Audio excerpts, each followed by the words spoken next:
people. As you probably gather, I've come here from sunny South Wales to support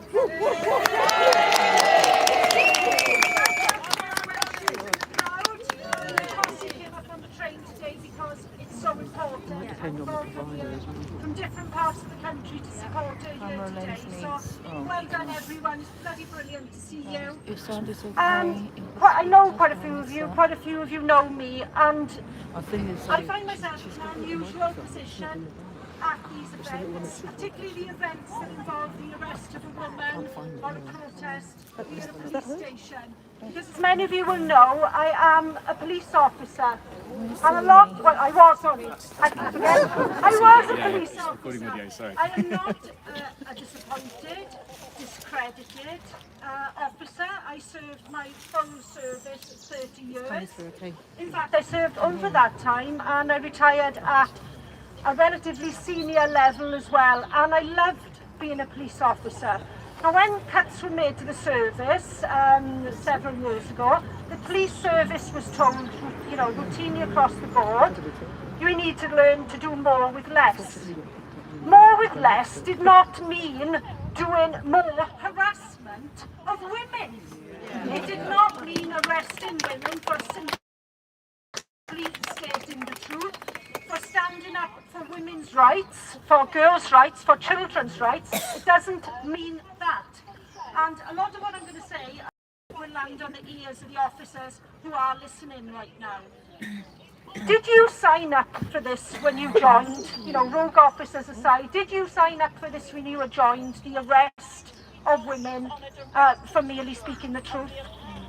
Since I retired, that magnificent speech that the woman made down there in relation to the criminal justice system, I'd like to echo some of that and the truth of that.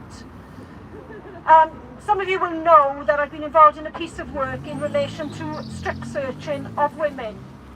Now, quite clearly, and the officers will know this because the officers listening will be very familiar with the Police and Criminal Evidence Act. Strip searching of women, and indeed strip searching of men, can only be done under the Police and Criminal Evidence Act by an officer of the same sex. Yet the National Police Chiefs Council over a year ago made an executive decision that would no longer apply, and the interpretation that they would place on same sex would mean any officer who IDs of that sex. Disgusting. These decisions are being made at an extremely senior level within the police service, and for those who don't know, the National Police Chiefs Council, the NPCCC, are the chief constables of every force across the UK. So what's the position of this force here in Wiltshire? Now, I'm from Wales Women's Rights Network. Women's Rights Network have carried out this piece of work. Shout out to all the runners here today. So we've carried out this piece of work. What do we know about Wiltshire Police? Well, we know that their PCC, their Police and Crime Commissioner, doesn't want this to happen. He doesn't want the strip searching of male officers on female officers to happen. But the Chief Constable does. So the Chief Constable of this force, officers, does not value female members of the public. And I'd like to also remind the police service that after the shocking circumstances around the murder of Sarah Everard, the president of the National Police Chiefs Council actually said that the police service needed to start listening to women. Well, here's news. Are you starting listening to women when you are allowing women to be strip searched by male officers against the Police and Criminal Evidence Act? No, you are not.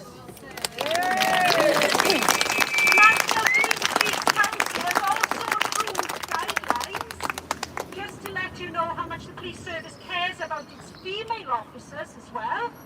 0. They've actually approved guidelines so that officers who wish to self-ID as the opposite sex can use any facilities they wish within the police station. So within that, over there, right now, there are changing facilities, there are showering facilities, because some of the duties that officers carry out will necessitate them needing to shower while in work. those female officers over there would have absolutely zero privacy, and the police discipline code means they can't speak out about it because they will potentially lose their jobs. That's the position that the police own female officers in, and that is an utter disgrace. They approved those guidelines some time ago. These are senior officers who don't care. Majority of the officers affected by this will be at constable level. There is no union within the police service. There is a staff association, the Police Federation. I wrote to the Police Federation at the time we were doing these inquiries into searching practices. The Police Federation, you think, would have quite a lot to say about the female officers, wouldn't you? I'm not aware of the current figures, the percentage of female officers in the organisation, but it's well over, certainly between 30 and 40% at the moment. You think they'd have a lot to say about this, the rights of their female officers? The Police Federation have had nothing to say. They have not replied. They have had no position on this whatsoever. So not only do we have issues, as has been amplified here, by the police service on female members of the public, we also have, these same issues happening to female officers in the organisation as well. I did not join the police service for this. I could be saying nothing now. All of us could be sat at home now. We all share the common thought that we care, that we want to speak out, that we are not afraid, and we will continue doing so, whatever harassment we face, because what is happening today is harassment. Make no bones about it. Yeah. So, thank you very much, everyone. It's a bit of a ramble.